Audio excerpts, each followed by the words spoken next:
Since the morning, we have heard various aspects of the problem, that is, declining interest in science education and research among students. President Kalam attempted to tell us about some of these extraordinary figures of Indian origin who've done something remarkable. He also pointed out, why is it that science education or careers in science are not found attractive? Because they don't pay as much money, or they don't have a professional label to it, like what Dr. Mohan pointed out as well, quite explicitly, the various kinds of reasons behind why science as a career has progressively become less and less attractive, largely because of economic, sociological reasons and so on. Now, this cannot be. If this were to happen, I think as a nation, I think we'll be in for disaster. Remember, between the time 1939 to 1945, as many as 90 countries out of the 200 countries in the world suddenly became independent. They were all under colonial empires, various kinds, invariably all European. And after the war, 90 countries became independent and free for themselves. What are these? There's just one single country that actually adopted the policy of science for national development. India.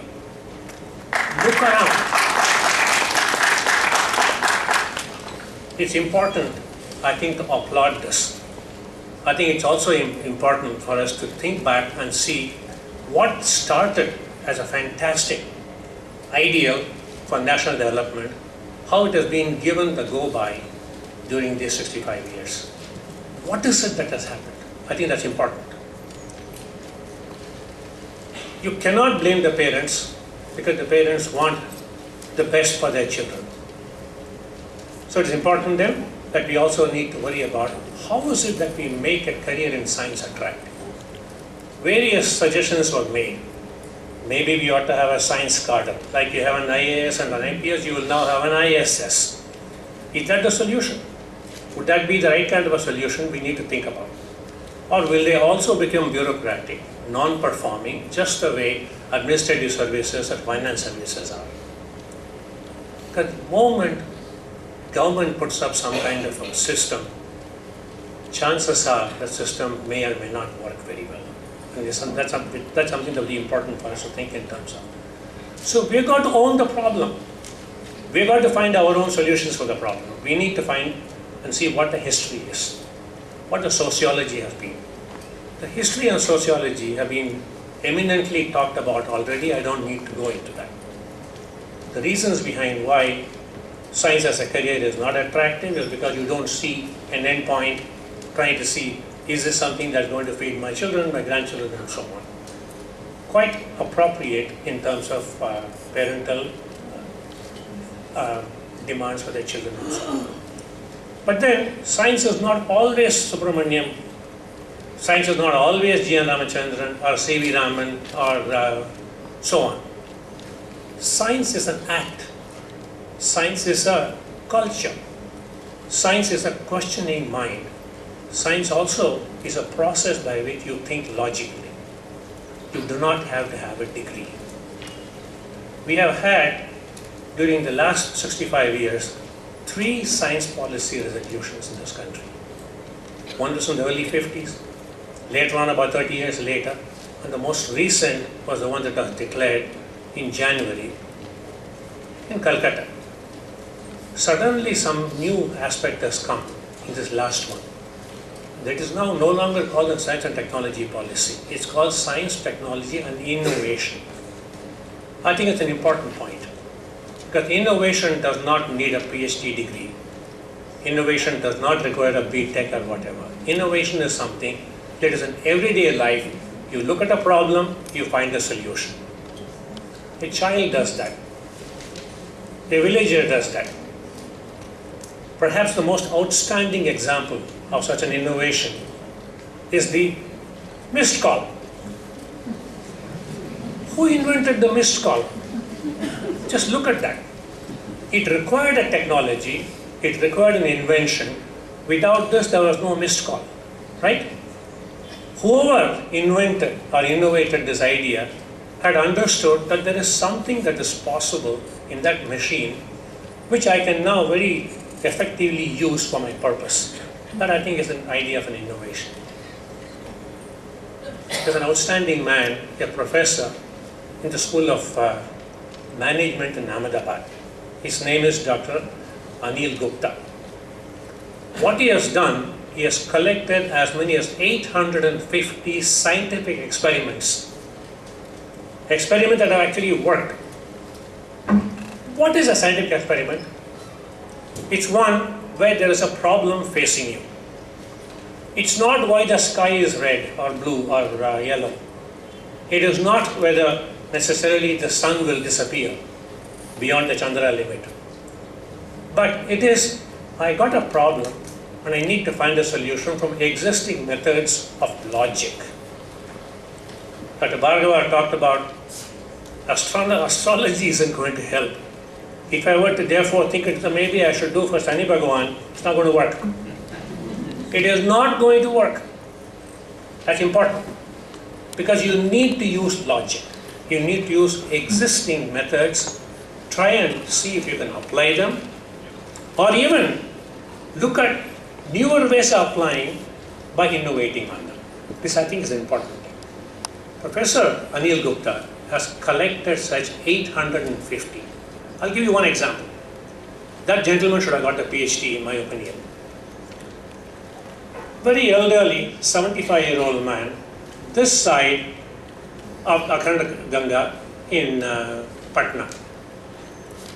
His wife, his Janeman, is on the other side. Now he doesn't know how to go. All he has got is a bicycle. And the man looks around and he says, there is this fellow who's actually got a bicycle tube, not a tire, the tube. But I need a thicker, wider one. So maybe I should go for a motor car tube. Usme hawa bharenge. I'll put one such inflated balloon on the right side, inflated on the left side, and I'm going to bicycle my way across the Ganga. He did it. Is this any less in terms of scientific feat than what I have done in looking at the structure of crystalline molecules in the lens? Think about it. That's because what is being done here is a scientific method. Scientific method produced a solution for an immediate problem, just like the missing call has done. One after the other, Dr. Anil Gupta puts together just close to 1,000, and this is called the honeybee network. You can go on the web, look at that, and you will marvel at the ingenuity, the scientific success stories of a very large number of people. We are here assembled on behalf of Osmania University and the AP Academy of Sciences. And Vigyan Prasad, of course. Yes. If you therefore were to build a situation, I agree, we got problems. Many of these problems are just stark against our faces. More often than not, we give up rather than think in terms of what can be done. The problem is so huge. Solutions are not all that difficult either. It cannot be a solution that, one-shot solution that really comes out and lets you convert everybody who is now 10 plus 2 towards a science. It has to be incremental. It has to be sociologically acceptable. It's one where also the entire family involves itself in this. Look at how a family involves itself in a growing child. Between the age of 1 month to about 5 years, the child is a darling of the house. Anything that the child does is a scientific experiment. It's attempting to do. How do I crawl? How do I eat? What happens when I have my teeth? How do I get up and walk? How do I talk? Everyone becomes a matter of great excitement, joy for the family. Can we not extend it further? Then what you are doing is actually you are building scientists. You are building scientists even in the classroom. You are building scientists outside the classroom. And you are building scientists in spite of the classroom. Which I think is important. How do we therefore produce an atmosphere, an infrastructure, a methodology, and a social culture that will actually make every one of our students do a little bit of scientific experiment by himself? True, mobile science labs are very important. Science experimentation by having musea and so on are important. But I think if we were to then put together periodically, week after week, month after month, challenges of this kind. I did one. When my children went to a school in Hyderabad, a remarkable school, an expensive school, a school that did not have examinations at all and so on. It was a new experimental school. The children, of course, were pretty bright, and as you would expect, since they come from the higher income family and so on, they are doing very well. The experiment was, outside that school was a little boy who was a cobbler's assistant.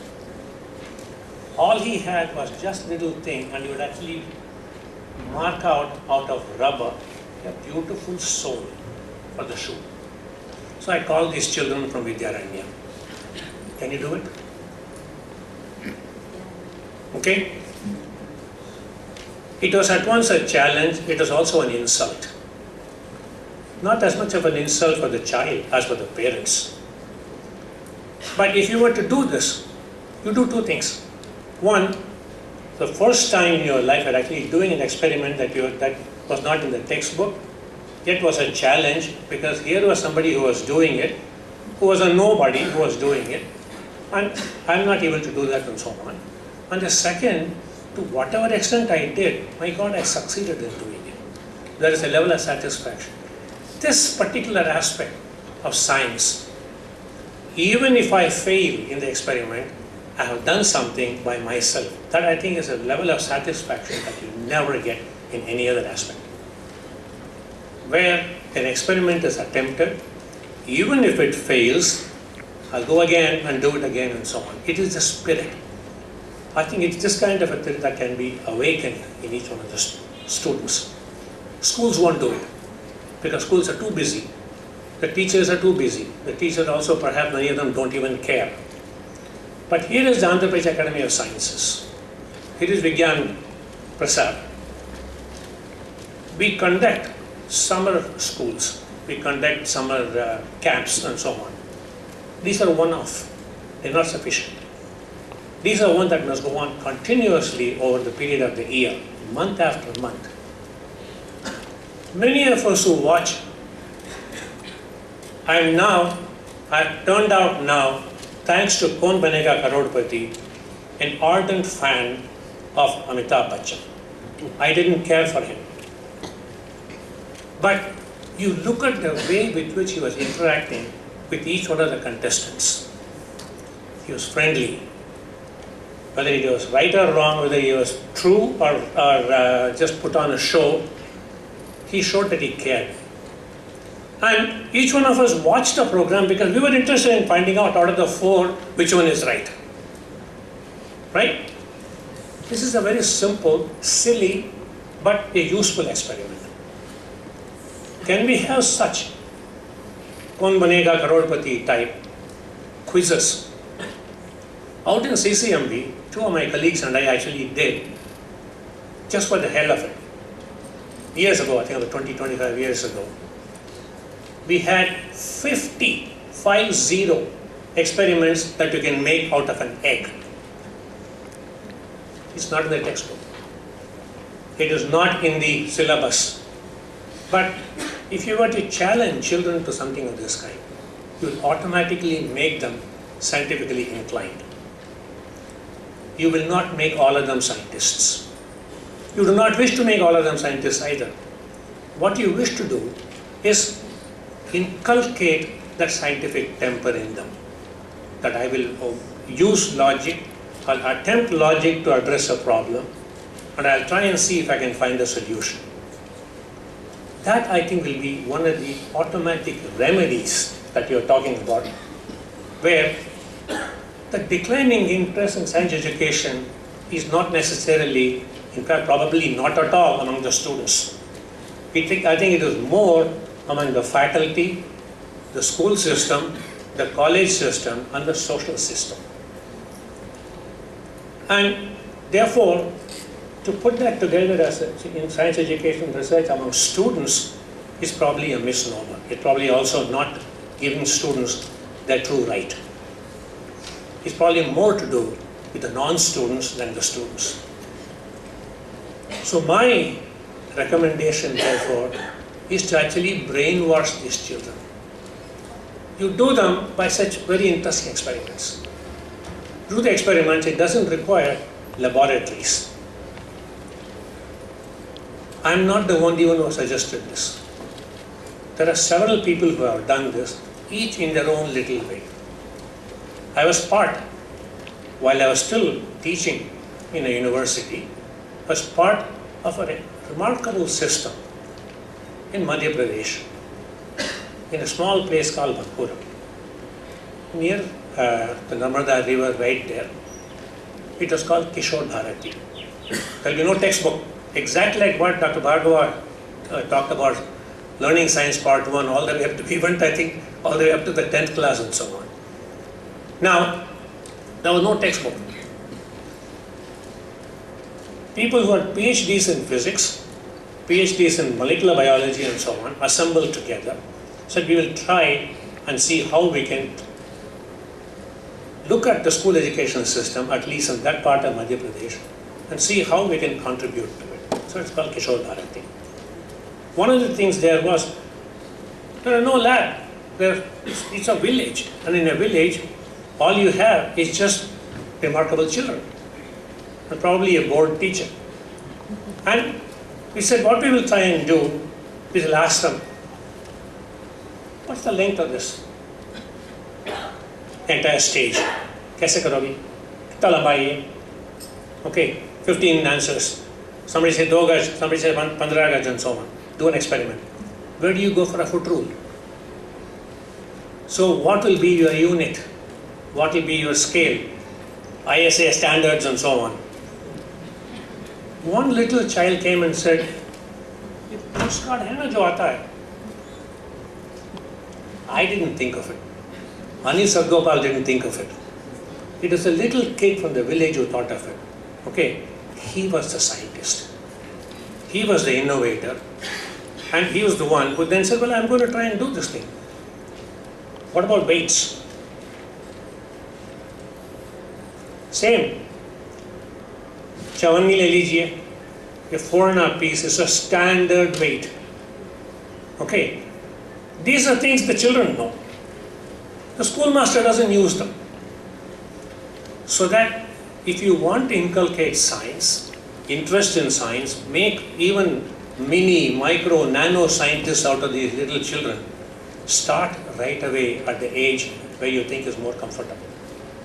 And get them going on programs one after the other. Periodic programs. Maybe ask them to, maybe even attract them with little prizes and things of that kind. But have it on a regular basis. This is what film world does. Okay. The film world just gets you day in and day out. This is what Dove hair tonic does all the time. I did not even know. It's a falsity that I can nourish a dead hair. What nonsense is it? Scientifically, is it valid? And yet there are people who go and buy, oh yeah, my hair is split, I now need to nourish it and so on. We buy it. The child will tell you it's not true. And yet we buy it. Using that cream over and over again will neither make you fair nor lovely. You're just as lovely as you have been before. Okay, you're just cleaner, that's all. And yet Why do they succeed? They succeed because the advertising there goes on day in and day out. They just blow you to pieces with those advertisements. We have to use such methods. You don't use such methods, we're not going to win over. I think this is important. So I think there's one lesson that we can take off is among the remedies, I think we ought to be using from the simplest to the most difficult. If you bring a Nobel Prize winner, for the student, the Nobel Prize winner is no different from Amitabh Bachchan or Sachin Tendulkar. He is a celebrity. He has got himself a wonderful Nobel Prize. And Nobel Prize is very important because it's the highest prize ever given in science. No longer the highest prize, but certainly the most coveted prize until recently. So you look at him with awe. You don't even ask a question because you're scared to ask a question. You don't scare children by bringing a Nobel Prize winner. You can bring the Nobel Prize winner to a college or to a university system where people are at least willing to ask a question. Because if you bring a Nobel Prize winner to a high school class and say, this is the man who showed somatic cell nuclear hybridization, what are you going to do? But if the Nobel Prize winner is sufficiently good in science popularization, he will win your heart. We need to choose such celebrities. I think this is why I think it's important that we even choose people who go to visit schools and colleges and so on, because ultimately what is the end game? The end game is find remedies. There is no one remedy. There are multiple remedies because there is not one problem, there are multiple problems, all of which get on into taking people away, interested students away from science. So we need to look at that. And one way of doing that, I think, is to cultivate the scientific temper. And it's not a one-off job, it is not a one-semester job. It's a grinding job, it has to be done. It has to be done day in and day out. And it can be done only by attracting students, by attracting them in a variety of ways. And one easy way of attracting is to actually offer them prizes or at least sabash and so on. So that kind of an appreciation will get us quite far. In addition to this, there are already time-tested methods by which one can actually inculcate further remedies, increase the interest in science and so on. And for at least those of us who have enough wherewithals and so on, there are websites that are remarkable. And I want to suggest for you a self-help website that actually makes you score yourself and then see how far you can go. One of them is called the Khan Academy. I want you to look at that.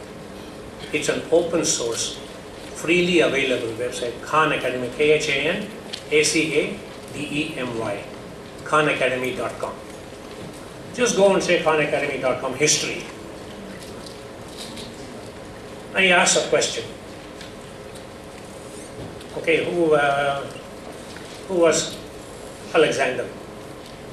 And then you answer that question. Then you ask another question. In other words, it's a self-quiz situation.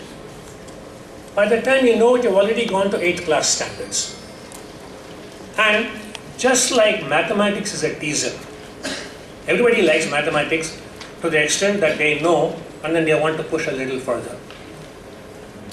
Like that, the Khan Academy does, takes you further and further to an extent that the Khan Academy is now used in many schools in the US. By the way, the school system in the US is not any better. The best school system in the entire world, surprisingly, is in Finland, a small country that we had known only for Nokia. Outstanding school system. And it's also available on the net. If you have a look at what does a 5-year-old learn? What does a 10-year-old learn? What is the science content? What's the economics content? What's sociology content and so on? I think it's important that we look at that. I think it's important we look at that even outside the school system. Because as it stands today, unless there is a major revolution that comes on to the existing school system, we're not going to succeed. So we have to act in spite of the school system. Of course we have to act on the school system, I'm not saying no. Individually, on behalf of various laboratories and interest groups, academies and so on, this kind of a thing, by the slide, is also very important, as much as by the regular method. These are very important things that we should quite seriously consider. I can turn the table further by saying we can talk about declining interest in Telugu literature among students, reasons and remedies, or Sanskrit, or English. How many of our PhD students can write their own research papers? Be honest, tell me. Really, it's a colossal scandal.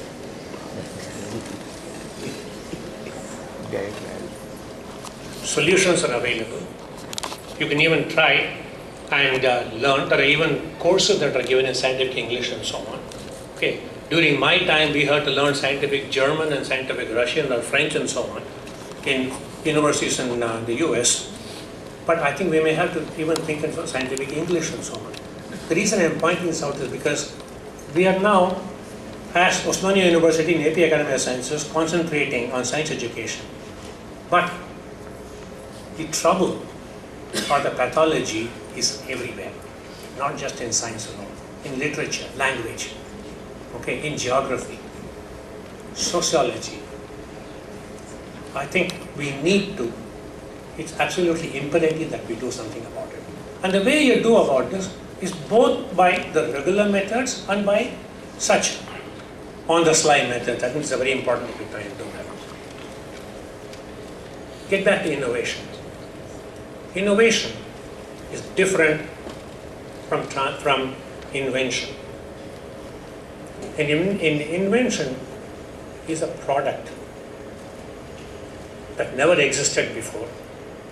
It came out because of the application of scientific methods. More often than not, it's a technological product. It doesn't have to be a technological product, but more often than not, it's a technological product.